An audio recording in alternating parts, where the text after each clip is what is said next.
Perfecte. Molt bé. Com ara us han avisat, amb el vostre permís, gravarem aquesta conversa perquè hi ha hagut algunes persones que ens han demanat de poder-la veure després en streaming i per això la gravarem i que sapigueu que així ho fem. Com a mesura lògica us demanarem, si us sembla bé, que tanqueu els micròfons mentre el Rafael estigui parlant i després, com que hi haurà una interacció i podeu fer les preguntes que vulgueu, aleshores després ja l'obrim. I si voleu posar les càmeres i així també ens veiem les cares, cap problema. Abans de res, agrair-vos a totes i a tots moltes gràcies per haver pogut estar en aquesta xerrada. Us presento els que encara, o qui potser no el coneixi, el doctor Rafael de la Torre, que és director del programa de Neurociències de l'Institut Hospital del Mar d'Investigacions Mèdiques, a l'IMIM, i és moltes coses, però entre les he fet una rapidíssima... És també coordinador del grup d'investigacions de farmacologia integrada i neurociències dels sistemes de l'IMIM i acadèmic de la Real Acadèmia de Farmàcia de Catalunya. És professor titular del Departament de Ciències Experimentals, de la Salut de la Pompeu Fabra i moltes coses que hi ha, i assessor de Down Catalunya. Això també és així. En aquest cas, bàsicament el doctor el que volia era transmetre'ns, explicar-nos una miqueta aquest segon estudi que està a punt de començar, de fet ja han començat ara, que es diu GO-DS21 i que treballa sobretot en quina és la relació entre la síndrome de Down i el sobrepès, la insulina i els hàbits d'alimentació saludable. No m'enrotllo més, deixo que parli amb en Rafael. I si hi havia alguna persona que tenia algun micro per aquí obert, si pot ser que, em sembla que es diu Galaxy A70, si pogués tancar el micro i així tots sentirem el Rafael molt bé. Com vulgui. Vale. Bona tarda i moltíssimes gràcies per estar aquí aquesta tarda, a aquesta hora. Us volia presentar un projecte que té a veure, com ha dit l'Albert, amb el que se'n diu el sobrepès, la resistència a la insulina i l'estil de vida en persones amb síndrome de Down. I té a veure també amb un projecte europeu i això és el que us volia una mica transmetre, la rellevància d'això i animar-vos a que participéssiu en aquest projecte. D'entrada, el que sí que us volia donar és moltes gràcies a Down Catalunya i als seus membres perquè el primer estudi, que era aquell estudi que ens interessava saber quina era l'activitat del cervell de les persones amb síndrome de Down, l'hem acabat i quan tinguem resultats us ho prometo que us explico què és el que ha passat, diguem-ne, no? Però en qualsevol cas, moltes gràcies perquè l'hem aconseguit concloure ara durant el mes d'octubre. A veure, el tema de l'obesitat en persones amb la síndrome de Down té rellevància. Per què? Perquè la prevalença de l'obesitat amb les persones amb síndrome de Down, això es mesura a través d'un paràmetre que es diu l'índex de massa corporal, si ho veieu aquí com a BMI, que si és superior a 30 quilos per metre quadrat, se suposa que ets obès. La prevalència, com si us fixeu, tant en homes com en dones amb síndrome de Down és com 3 o 4 vegades superior a la que és la prevalència de la població general a Espanya. I això té a veure fonamentalment amb una cosa que és rellevant, que és que les persones amb síndrome de Down tenen una menor taxa metabòlica en repòs.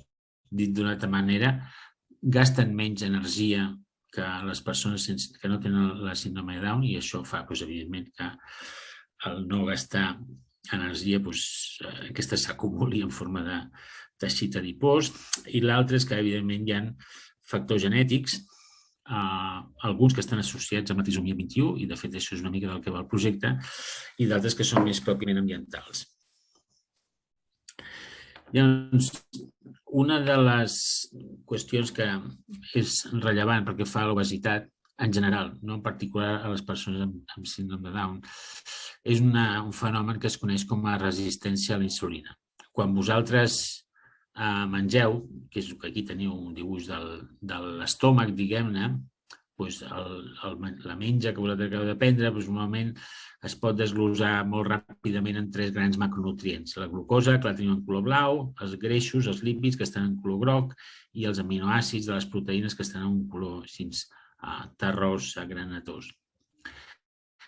Com veieu, els greixos els aprofitem al teixit adipós, la glucosa i inclús també els aminoàcids ens serveixen per tot el que és el treball muscular. De fet, el fetge també contribueix a sintetitzar glucosa a partir també dels aminoàcids per donar-nos força en la musculatura. Però fixeu-vos que l'únic òrgan que no fa cap mena d'esforç, diguem-ne, pel que fa a intentar convertir altres macronutrients en glucosa és el cervell. El cervell té tasques molt complexes i ell el que fa és viure de la glucosa que li ve del que li proporcionen els altres òrgans de l'organisme. Llavors, perquè aquesta glucosa li aprofiti al cervell, com de fet a qualsevol altre teixit, però en particular al cervell, és que hi ha una hormona que es coneix com a insulina i aquesta insulina el que fa és afavorir la captació de la glucosa en els teixits i que aquesta es converteixi en energia.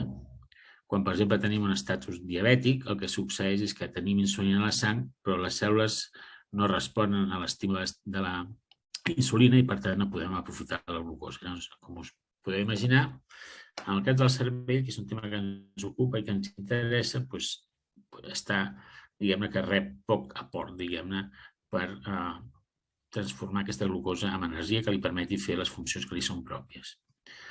I, de fet, aquí tenim un diagrama, de fet és un tall de cervell i això que veieu així en un color blau més fosc són els llocs on està la insulina, diguem-ne, no? La resistència a la insulina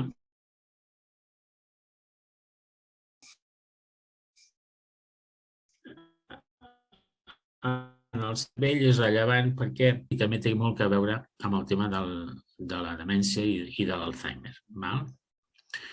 I llavors el que succeeix, sobretot fixeu en l'esquema que tenim a baix d'un color blau, diguem, tenim un tall de cervell, el que tenim són zones que estan posades en un color blau, aquelles que estan encerclades per uns punts discontinus vermells, són zones del cervell en què se sobreposa els problemes de la resistència a la insulina amb el desenvolupament de l'Alzheimer. Dit d'una altra manera, la resistència a la insulina i l'obesitat estan molt vinculades a l'Alzheimer.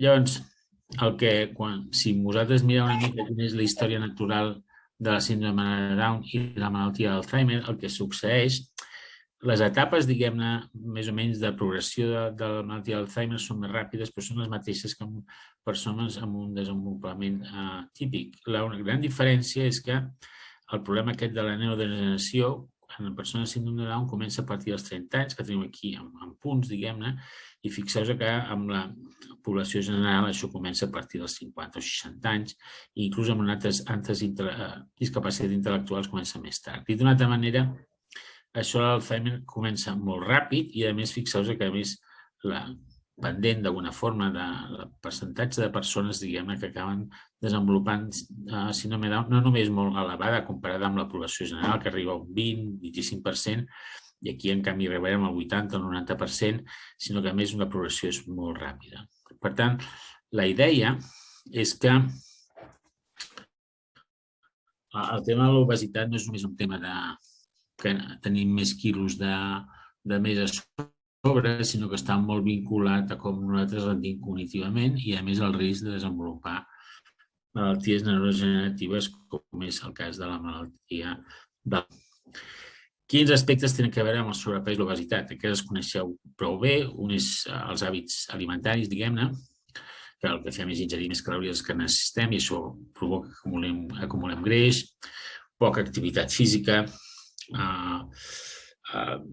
També hi ha problemes pel que fa a la capacitat que tenim per fer activitats físiques, potser en el mig ambient o potser de llocs segurs on fer aquestes activitats físiques.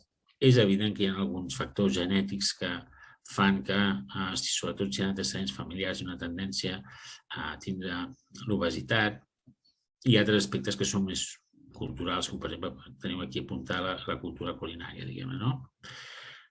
El tema és que en les persones amb la síndrome de Down hi ha una sobreexpressió de determinats gens, molts d'ells relacionats amb la trisomia 21, que tenen a veure amb els trastorns físics i mentals, i alguns d'ells estan relacionats amb l'obesitat. I, per tant, el tema de l'obesitat, diguem-ne, l'única manera d'abordar-lo és a base d'incidir sobre problemes d'estrès, augmentant l'activitat física, amb una bona qualitat de la son i amb una dieta adequada. L'estudi aquest que es coneix com a GO-1021, que és aquest projecte europeu que us deia, el que ens interessa és saber quina és la interacció de la trisomia 21 amb l'obesitat, perquè això que us acabo d'explicar és aplicable a la població general. És a dir, la població general obesa té aquests problemes de dieta, de qualitat de la son, de manca d'activitat física, d'una situació en general d'estrès, però pel fet que nosaltres tenim una prevalença més gran d'obesitat en les persones amb síndrome de Down, tot fa pensar que hi ha factors genètics que estan associats a la trisomia 21 que fan que d'alguna forma la predisposició que tenim, diguem-ne, sigui més elevada que la de la població general. I d'això és el que s'interessa aquest estudi, que el seu nom oficial és sobreexpressió gènica i comorbiditats en les primeres etapes de la vida en la síndrome de Down. Sobreexpressió gènica ve del concepte que com que teniu 3 còpies d'un determinat cromosoma, això fa que de molts gens tenim 3 còpies, diguem-ne, i això interfereix en els temes que ens ocupen avui. Per tant, el tema és que les persones que tenen síndrome de Down tenen una sobreexpressió de gens que estan relacionades amb la trisomia i que donen lloc a l'aparició de diverses malalties. Una és l'obesitat, però n'hi ha d'altres que tenen a veure amb problemes congènits a nivell cardíac o hematològic o anomalies gastrointestinals i d'altres problemes a nivell mental. Hi ha una major prevalença, a part de la discapacitat intel·lectual, de persones que tenen simptomatologia associades a l'autisme o a altres trastorns afectius. I com hem vist abans, que és el tema que ens preocupa, és que l'obesitat és un factor de risc important per diverses malalties cròniques, en particular les de tipus neurodegeneratiu. Aquesta obesitat està relacionada amb el deteriorament cognitiu i augmenta de forma dràstica amb les poblacions amb discapacitat intel·lectual. Per tant, la finalitat de l'estudi és ajudar a millorar el diagnòstic precoç i el pronòstic i el tractament, o almenys minimitzar l'aparició de l'obesitat en les persones amb síndrome de Down. I les hipòtesis que hi ha darrere dels objectius del projecte passen per un costat perquè es pensa, diguem-ne, que hi ha una interacció molt important entre determinades alteracions genètiques degudes a la trisomia que interaccionen amb factors ambientals, que ja els hem revisat abans, i altres coses que s'anomenen canvis epigenètics, que si després voleu us els explico. I l'altra és que els patrons de comorbiditat amb els individus amb síndrome de Down, i en particular l'obesitat, probablement varien en funció de l'edat i del sexe dels individus. Per tant, l'obesitat, diguem-ne, amb síndrome de Down no només està relacionada amb l'estil de vida, sinó segurament també amb la resposta a l'estrès, a la gravetat de la capacitat intel·lectual i del seu perfil cognitiu. I són capaços, el tema de l'estrès, són capaços de mesurar-lo a través de determinades hormones. Aquí teniu com a referència el cortisol. I llavors el que aquest projecte inverteix molt és en realitzar una gran quantitat de determinacions, diguem-ne, que ens permeten avaluar quina és la contribució d'aquestes alteracions genètiques en el tema de l'obesitat. Per tant, primàriament el que volem identificar són aquests patrons de comorbiditat en nens, joves i adults amb síndrome de Down, mitjançant un disseny d'un estudi de cohorts. Després, evidentment, obtenir dades en profunditat sobre quins factors estan relacionats amb aquest índex de massa corporal amb individus amb síndrome de Down, i això vol dir adquirir dades que tenen a veure amb les seves capacitats cognitives, l'estil de vida, l'activitat física, diguem-ne, la qualitat de la son, la seva salut mental, determinar quin és el paper que té la resposta a l'estrès i, finalment, com us deia, l'obtenció de biomarcadors que ens expliquin una mica l'activitat de determinats gens. Aquest projecte és un projecte complex. Veieu aquí, tenim un mapa d'Europa i tot el que tenim aquí són centres, diguem-ne, que participen en aquest. Aquest projecte està coordinat per un grup francès que està a la vora d'Estrasburg, però el que és, podríem dir, la part més clínica ens la repartim entre l'Institut Jérôme Lejeune de París, el King's College de Londres i l'IMIM. I nosaltres tenim una tasca que sabem que és ingent, que és reclutar unes 300 persones amb la síndrome de Down. De fet, són 100 per cada un d'aquests centres. Tenien que ser persones amb trisomia completa, amb una edat compresa entre els 12 i 45 anys i que tenen un índex de massa corporal superior a 18,5, que és una mica el punt de tall entre l'infrapès i el normopès. És a dir, essencialment busquem de persones des que tinguin un pes normal fins a persones que tinguin un pes extrem. Llavors, a efectes pràctics, en aquest projecte hi ha una primera visita, que és on tenim que reclutar aquestes 100 persones, i és una visita que dura unes 4 hores i en què es fa una història mèdica molt a fons d'aquestes persones, es fa una extracció de sang i s'obté una mostra de cabell, es fa una valoració neuropsicològica i també es passen altres qüestionaris que tenen a veure amb l'activitat física de les persones o amb la seva qualitat de vida. Les persones que participen en aquesta primera visita, diguem-ne, que ja us dic dura 4 hores, reben una compensació de 99 euros i un informe mèdic que ara us explicaré. Els 99 euros, perquè ho entengueu, no és que ens haguem convertit en unes rates d'aquelles que es dediquen a posar preus que sembla que estigui per sota dels 100 euros, perquè així em sembla que sigui més barat, sinó perquè per sota dels 100 euros no tenim que fer declaració a Hisenda d'haver rebut aquests diners. Per sobre de 100 euros sí que s'ha de fer la declaració. Per tant, econòmicament és molt més interessant rebre 99 euros que no pas 101. La qüestió és que d'aquestes persones que han participat en aquesta primera visita, com us deia, de 4 hores, a unes quantes persones que fixeu-vos que d'aquestes 100 es convidarà a unes 20 persones, se les convidarà a participar en una segona visita i la peculiaritat que tenen aquestes persones amb síndrome de Down és que tenen un índex de massa corporal extrem, és a dir, des de persones que tenen un índex de massa corporal al voltant de 18-19, per exemple, a d'altres que potser tenen un índex de massa corporal al voltant de 35, per dir alguna cosa. I se'ls fa novament una extracció de sang, una extracció de saliva i saliva, que sobretot això és la saliva aquesta, perquè ho entengueu, és per fer el test aquest de l'estrès mesurant les concentracions del cortisol.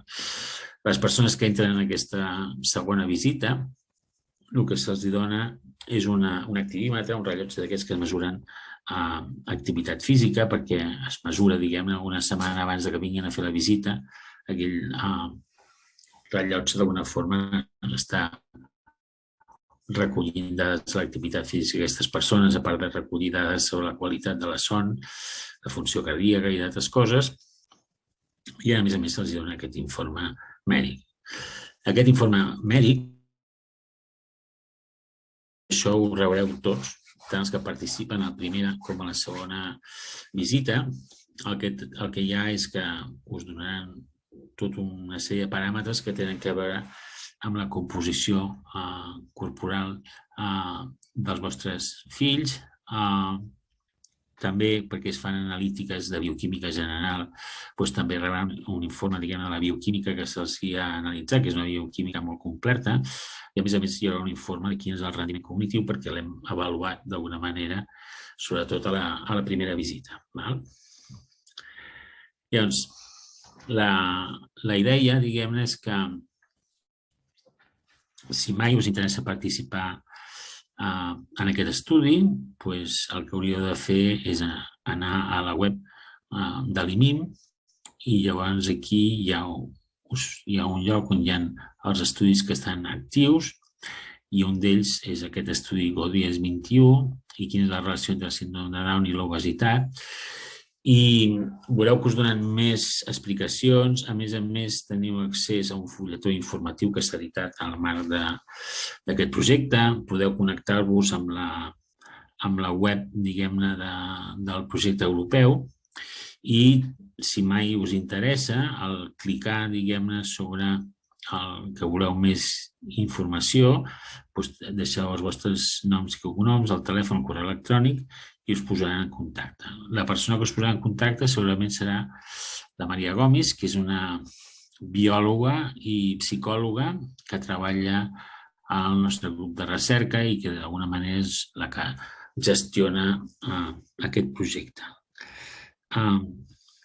I aquí el que hi ha és un vídeo, però em sembla que vosaltres ja l'heu vist, aquest vídeo, que té a veure una mica amb l'interès de participar en estudis de recerca amb la síndrome de Down. El que hem de mirar és que si es posa en marxa hem de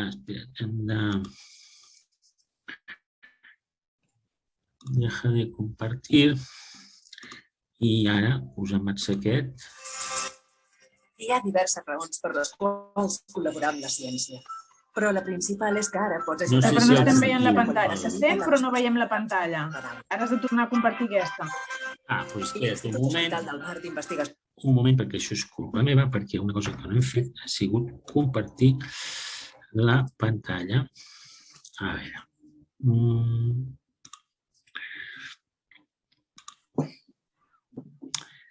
A veure on està això. Aquí. Ara sí.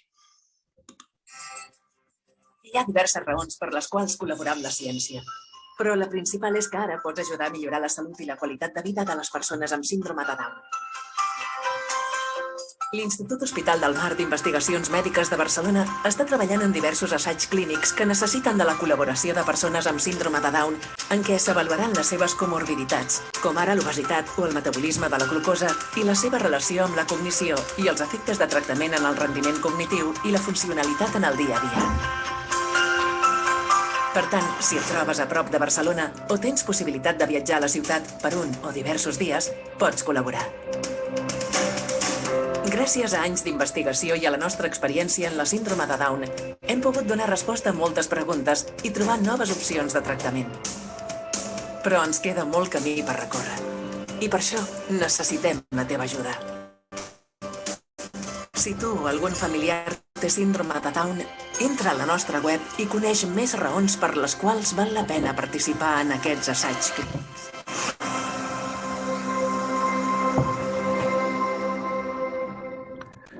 Bueno, doncs ja heu vist una mica. L'essencial és que ens interessa conèixer millor les raons per les quals les persones... A veure, un moment, que aquí hi ha...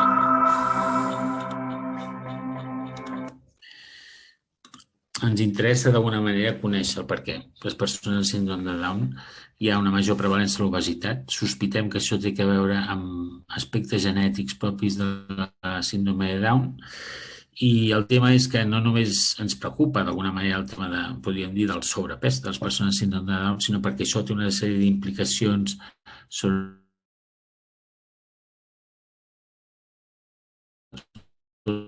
a mig termini, si podem intervenir abans, el que farem serà que la corba aquesta no comenci als 30 anys, sinó que comenci molt més tard, comenci d'una forma molt més suau i tot sigui més millor per tothom, diguem-ne, no? I d'aquí l'interès de si voleu participar en aquest estudi. De fet, ja heu de disposar d'unes 4 hores. El que s'ha de fer és un estudi observacional, no es donen fàrmacs, no hi ha res que sigui gaire invasiu, però heu de disposar d'aquest temps, diguem-ne, per poder fer totes les exploracions aquestes que estan previstes i, a canvi, com veureu, a part d'alguna compensació que té a veure també amb desplaçaments i altres, el que pretenem també és donar-vos un feedback, podríem dir, clínic de les exploracions que s'han fet a títol individual, diguem-ne, perquè com a mínim tingueu alguna cosa a canvi de les 4 hores que tinc que perdre per participar en l'estudi. Aquest és un estudi que dura d'aquí a... Dura ara i durant tot l'any 2022, és a dir, que no és un problema que us apunti apunteu la setmana que ve. Si voleu apuntar-vos la setmana que ve, clar, hem de reclutar molta gent i, per tant, és una tasca, diguem-ne, que no s'atura, diguem-ne, en 3 o 4 setmanes, sinó que és una tasca contínua, diguem-ne, d'anar adquirint aquestes dades de la mateixa manera que ho fan en paral·lel a aquests altres 2 centres a França i Anglaterra, diguem-ne, no? Preguntes. Dubtes que tingueu. Endavant.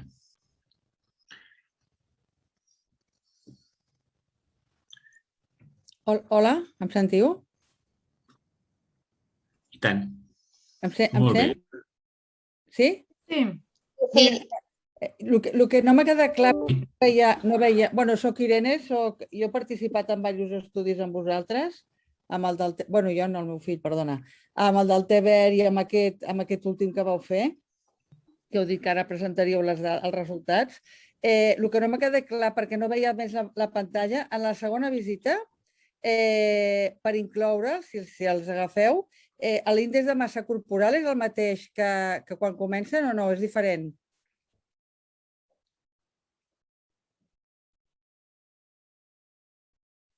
He tingut problemes per entendre ben bé la pregunta. Tu l'has sentit millor, Laura? Sí, Rafa, pregunten si l'índex de la massa corporal és el mateix que la primera, o sigui, quina diferència hi haurà de l'índex de la massa corporal entre les persones que escullen a la primera i les que passaran al segon dia. A les que participen el primer dia no hi ha cap mena de restricció pel que fa al síndrome de Down. Perdó, a l'índex de massa corporal. En el segon estudi el que passa és que el que s'intenta és buscar valors extrems, és a dir, les persones que hagin participat, doncs aquelles que tinguin un índex de massa corporal més elevat o més baix, seran les que convidarem a participar perquè és on tenim més possibilitats, diguem-ne, de fer més exploracions per comprendre millor què és el que passa. Molt bé, gràcies.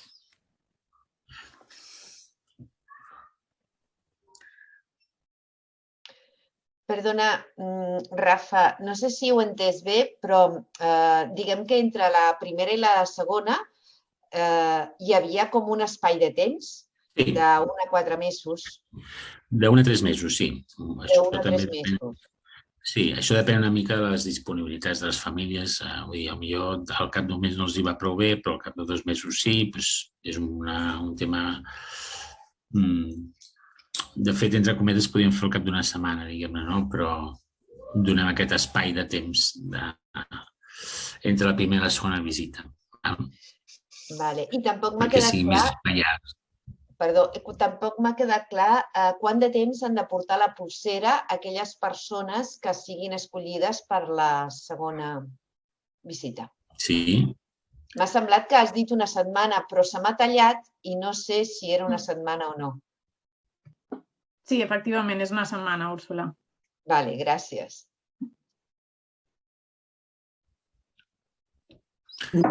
Una pregunta. Els trastorns tiroidals són excloents o són factors excloents o... No hi ha cap factor excloent. Perquè la meva nena sí que no la van entrar en l'estudi Perseus per hipotiroidisme. Controlat, Correcte, sí, però en aquest estudi no hi ha cap restricció. Vale. I una altra cosa. Hi ha conclusions del Perseus ja?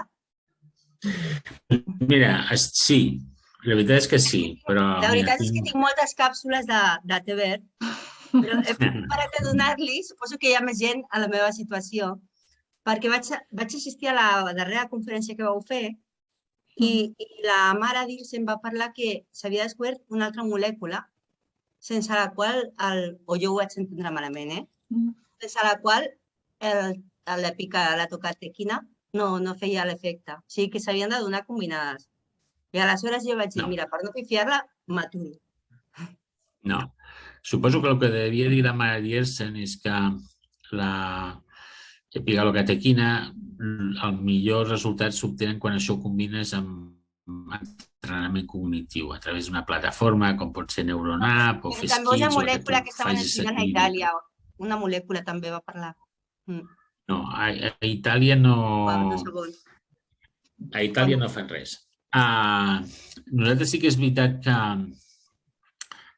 tenim un altre projecte europeu que aquest sí que intenta desenvolupar una nova molècula que està desenvolupada per una empresa farmacèutica francesa, diguem-ne, però nosaltres ara en aquests moments per aquesta molècula estem treballant només en termes de seguretat i tolerabilitat en persones, diguem, a la població general. I fins que no tinguem la garantia de que això sigui segur i tolerable, no es farà cap mena d'estudi en persones amb la síndrome de Down.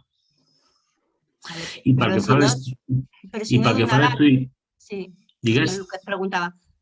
Si no donar les càpsules aquestes de Tever, sí. Per secula seculorum, no passa res tampoc? No passa res. I, de fet, el tema del Perseus a mi em fa vergonya. Però, mira, ja que estem aquí en família, us ho explico. Les coses es fan a diverses mans. L'estudi Perseus, com sabeu, és un estudi multicèntric, diguem-ne, que va estar patrocinat per una fundació espanyola que es diu la Fundació Mutua Madrilenya i per l'Institut Jérôme Lejeune. I portem la revisió número 20 de l'article, diguem-ne, que tindria que sortir d'una vegada amb els resultats, diguem-ne, no? Ens hem compromès que al mes de novembre això sortirà, o sigui que d'alguna forma en breu ens tornem a veure perquè us expliqui què ha passat amb el Perseus, diguem-ne, que no és res dolent, ja us anticipo, però vull dir, ja d'aquí uns pocs dies ens veurem i us ho explico.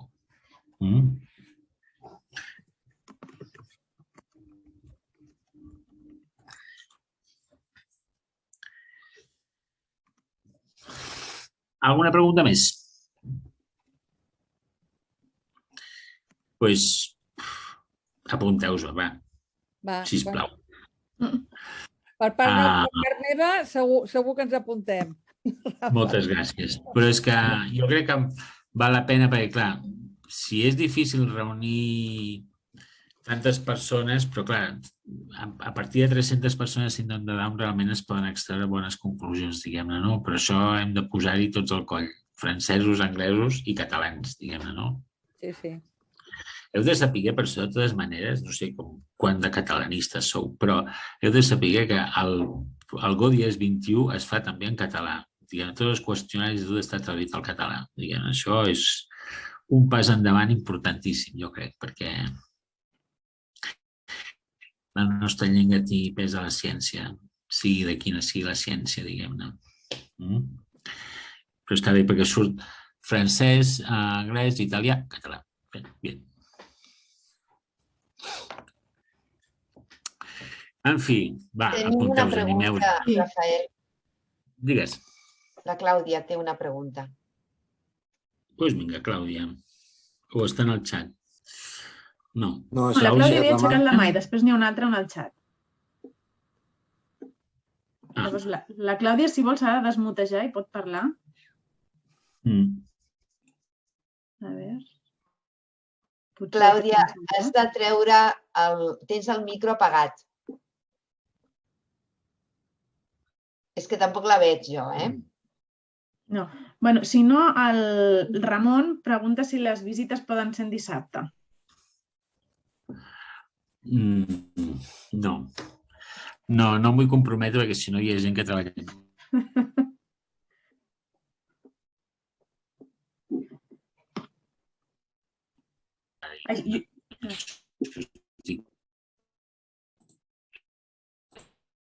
Hola.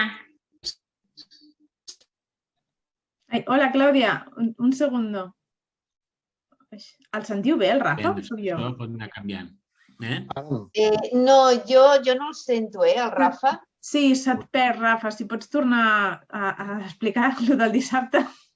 No, el que deia és que el del dissabte, diguem-ne, no és molt ben acceptat per la gent que treballa amb mi, diguem-ne, no? I, per tant, les fem de dilluns a divendres. Ara estem molt concentrades en divendres, però això és una cosa que pot canviar segons el que ens demaneu, diguem-ne. Però segur que si us poseu en contacte, algun foradet trobem de dilluns a divendres que ens pugui venir bé a tots. I la Clàudia ja estava connectada. Sí, no, y te la mà aixecada, però... ¿Sí? ¿Me escucháis? Sí. Sí. Hola, Bueno, agradecerles a todos esta charla tan interesante y que estén metidos en estos estudios para nuestros chicos. Soy mamá de un niño con síndrome de Down, tiene 7 años y en este momento pues lucho mucho para hacer unos buenos hábitos dietéticos, además de que soy pediatra y sé lo que implica las intervenciones tempranas en la obesidad de nuestros niños, no solamente de los niños regulares, sino de nuestros hijos y cualquier alteración neurológica. Pero yo quisiera preguntarle, doctor, si hay algo más que podamos hacer de cara a la prevención de obesidad de nuestros niños con síndrome de Down. Nosotros ahora estamos trabajando en un proyecto internacional para un poco hacer prevención, sobre todo en personas mayores, digamos, de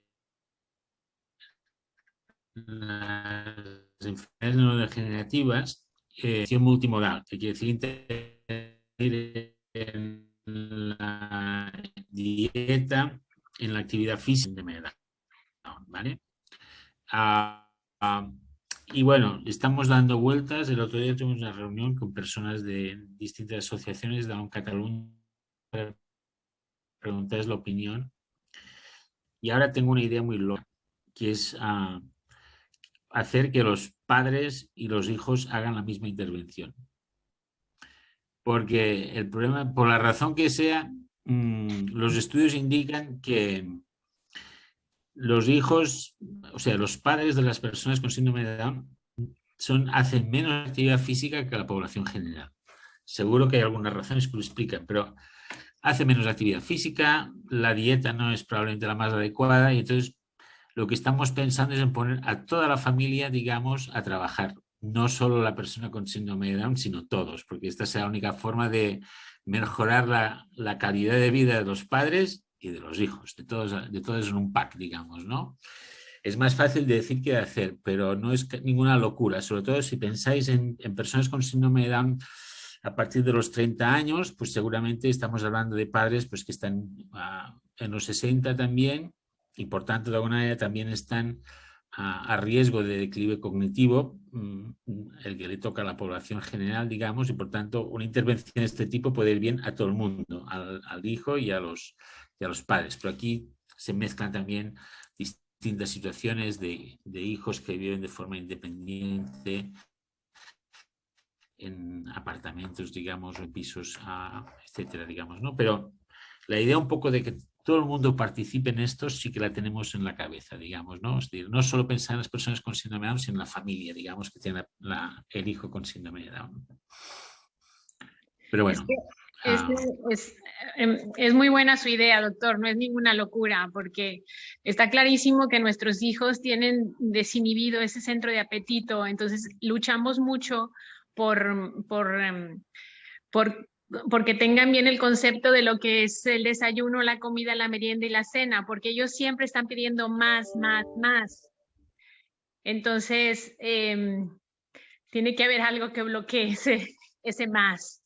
Pero es verdad que mucho de esto es parte de nosotros, de los padres, el ceder a ese más.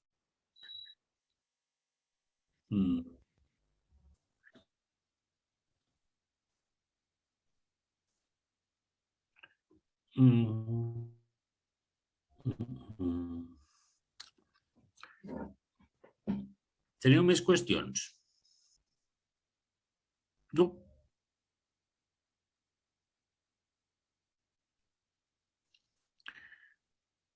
Voleu deixar-ho aquí? I us aneu a fer el sopar? Sí? Sí, doncs vinga, si no hi ha més preguntes, veig que no, al xat no veig a ningú més. Doncs res, bueno, doncs agrair-vos a totes i a tots molt la vostra presència aquí i al doctor de la Torre també per les explicacions i animar-vos, doncs això, doncs, si us pot interessar de participar en aquest estudi, doncs de fer-ho i que sapigueu que des de Down Catalunya també el que estem fent és apoyar totes aquestes investigacions i aquests estudis que s'estan fent perquè ens sembla que és molt important que també des d'una entitat com la nostra s'hi doni el suport i la difusió que sigui necessària perquè es puguin arribar. Doncs res més, moltíssimes gràcies a totes i tots i ens veiem. Gràcies a vosaltres. Ens veiem. Que vagi molt bé. Adéu. Adéu. Moltes gràcies. Gràcies.